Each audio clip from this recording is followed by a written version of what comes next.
Cuentos del Midrash. Hashem ordenó que las gemas preciosas del Hoshen y el efod fueran perfectas, sin siquiera la más pequeña astilla perdida.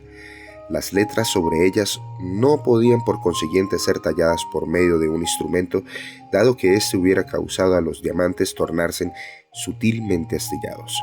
¿Cómo entonces fueron los nombres de las tribus tallados? Un shamer fue utilizado. El shamir era una criatura tan pequeña como un grano de cebada, la cual fue creada en el Erev Shabbat, en la víspera de los 6 días de la creación. Poseía la maravillosa habilidad de partir la más dura de las rocas. Los nombres de las tribus fueron escritos sobre las piedras en tinta. Luego el shamir fue guiado sobre la escritura y cortó dentro de ella con tal precisión que ni siquiera una minúscula astilla en un diamante se perdió, como resultado de la incisión. Al rey Shilomo le fue concedida tal sabiduría por Hashem, como nunca había sido otorgada a ningún otro ser humano. A causa de su divinamente inspirada sabiduría, el reino de su dominio abarcaba no solo los humanos y bestias, sino incluía aún a los Sheidim, demonios o espíritus dañinos que habían sido creados por Hashem en el Erev Shabbat de los 6 días de la creación. Cuando el rey Shilomo estaba a punto de construir el Beit HaMidrash, interrogó a los Jajamín: ¿cómo es posible picar las piedras para el Beit HaMidrash sin usar herramientas? Ellos replicaron: por medio del shamir. Moshe empleó esta criatura para cortar las preciosas gemas para el efod. ¿Pero cómo puedo encontrar al shamir?, preguntó el rey Shilomo. Consultad a los Sheidim. Los Jajamín aconsejaron: ellos podrían saber, forzádolos a revelaros el secreto. Los Jajamín refirieron a Shilomo a los Sheidim, puesto que fueron creados al mismo tiempo que el shamir. Además, los Sheidim viven en lugares inhabitados del desierto y podrían saber el paradero del shamir. El rey Shilomo forzó a los Sheidim bajo su control. Ellos le dijeron: no obstante, nosotros no sabemos dónde la morada del shamir está. Preguntad a Ashmedai, el rey de los Sheidim. Él podría saber. ¿Dónde vive Ashmedai?, Shilomo inquirió. Los demonios le revelaron el nombre de la montaña donde Ashmedai residía. Le informaron. Ashmedai cavó un hoyo sobre aquella montaña, el cual llevó y llenó con agua. Todos los días sella la apertura del hoyo con una roca, por temor de que alguien pudiera envenenar su pozo. Antes de volar al cielo, solamente bebe del pozo después que ha examinado el sello para asegurarse de que está sin tocar. Shilomo dio a su sabio consejero Benayahu ben Jehoiada la tarea de capturar a Ashmedai. Le entregó para este propósito una cadena y un anillo, en ambos de los cuales el nombre divino estaba grabado. También le entregó vellones de lana y frascos llenos de vino. Benayahu viajó a la montaña que los Sheidim habían nombrado y encontró el pozo de Ashmedai. Excavó un segundo hoyo debajo de él, orando un agujero al fondo del pozo, y canalizó el agua dentro del pozo inferior. Luego llenó el hoyo de Ashmedai con vino y rellenó el agujero con lana que Shilomo le había entregado. Cuando Ashmedai retornó en la noche, se sorprendió de encontrar vino en su hoyo, a pesar de que el sello estaba sin tocar. Él no deseaba beber el vino por temor a embriagarse, pero estaba muy sediento. Cuando su deseo de saciar su sed creció, se inclinó, bebió y cayó dormido. Benayahu descendió del árbol en el cual se había ocultado y aseguró la cadena alrededor del cuello de Ashmedai. Cuando Ashmedai despertó y se encontró a sí mismo encadenado, él furiosamente comenzó a romper precipitadamente sus grilletes. «¡Alto!», Benayahu le gritó.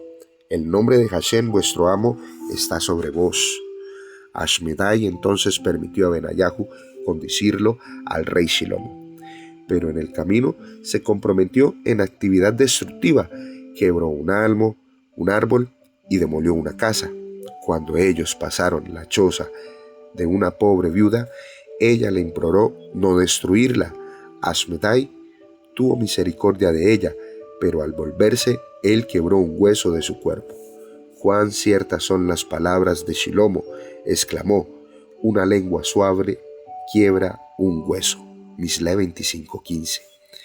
Él reveló que su fuerza había sido quebrada por causa de la humildad de una pobre viuda. Luego pasaron a un hombre ciego andando a tientas para encontrar su camino, y Ashmedai lo asistió. También ayudó a un borracho que estaba caminando en el camino. Cuando pasaron una procesión nupcial, Ashmedai elevó su voz y lloró. Después de aquello, ellos escucharon a un hombre ordenando a un zapatero: «Hacedme zapatos que duren 7 años sin desgarrarse». Ashmedai estalló en risa.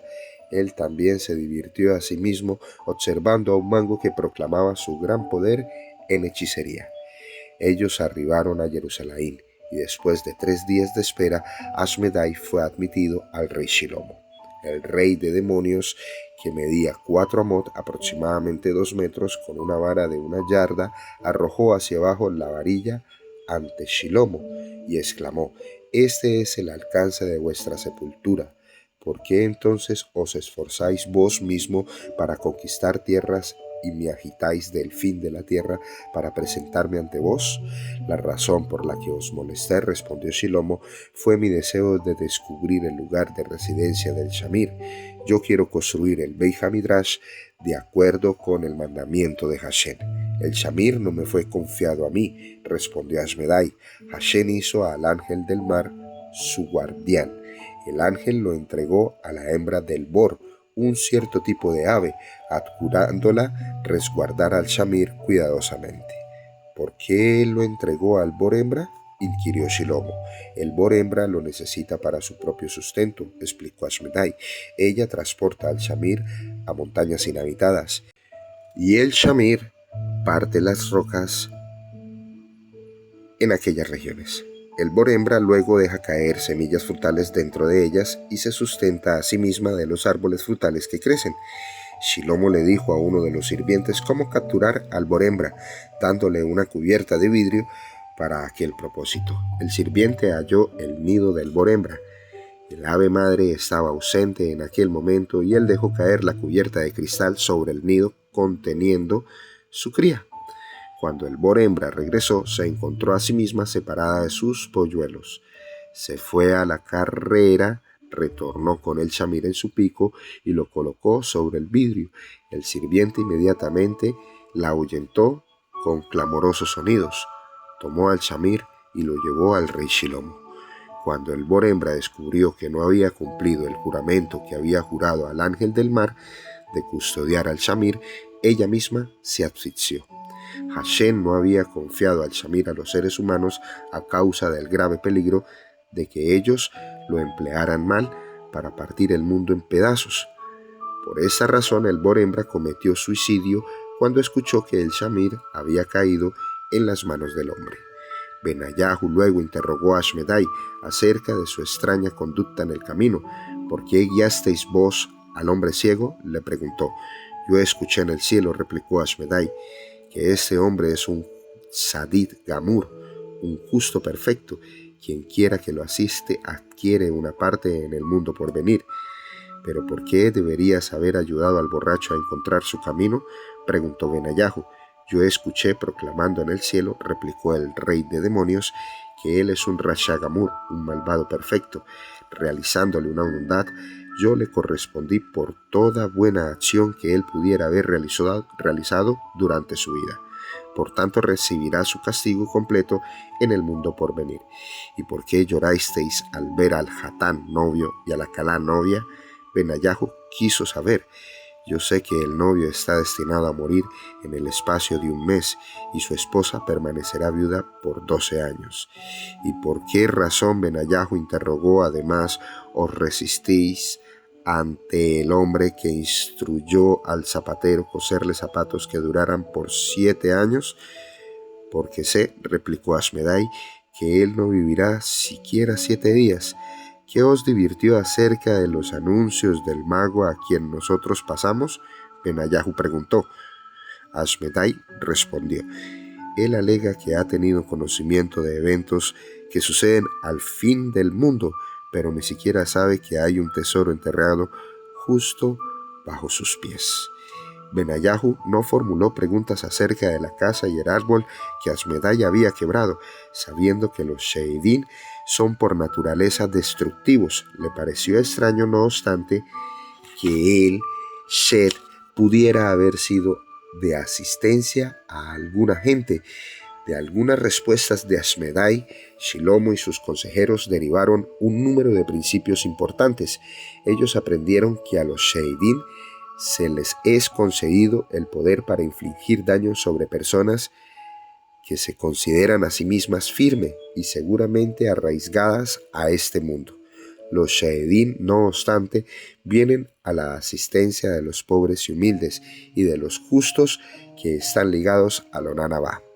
Asmedai además les enseñó al rey y sus consejeros que las personas están frecuentemente alegres en ocasiones cuando deben dolerse, que los hombres hacen preparativos para vivir una vida larga en lugar de prepararse para la verdadera vida en el Onanabá, en el mundo por venir, que muchas personas pasan sus vidas buscando fortunas ocultas mientras ignoran sus alrededores inmediatos.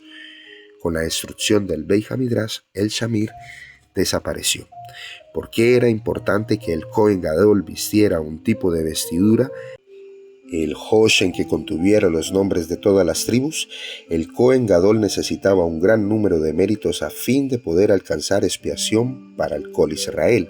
El Hoshen portaba sobre él los nombres de los ancestros y de las tribus y también aludía a los méritos de nuestras 4 madres, puesto que contenía 4 filas de engastes. Esta vestidura entonces señalaba los grandes méritos de nuestro pueblo. Cuando el Cohen Gadol la usaba, los ángeles acusadores eran silenciados.